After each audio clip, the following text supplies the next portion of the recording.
bateri. Alright, so aku dapat yang ni. Ini charger untuk bateri dia. Okay. Dan aku dapat 2 bateri guys. Dari 2 bateri Castrol Efficient Castrol. Right.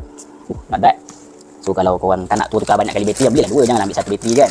So inilah dia impact wrench yang aku beli daripada Castrol. Right. So yang ni tanpa bateri, so aku try pakai 1 bateri kalau ada.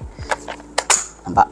Ni Castrol impact wrench. Untuk apa benda ni? Ini adalah untuk buka korang punya tayar. Okay, jadi kebanyakan barang-barang kita dalam kereta tu biasanya kalau nak buka, kena buka tayar lah untuk memudahkan kerja-kerja macam nak tukar water pump ke, nak tukar apa, gunalah benda ni. Ni dengan yakin dia ada benda ni, dia boleh tukar, ada mod, ada 4 mod ada 1, 2, 3, 4. So setiap mod tu berbeza, ada punya torque tu, okay, NM tu. So nampak. So ini aku akan tunjukkan lagi lebih jelas dekat korang macam mana nak tukar tayar apa benda semua, tengok boleh buka tak tayar ke tak, meyakinkan. Okay, so kita cuba langsung ini so dia 4. Sekejap, kita cuba yang lain guys.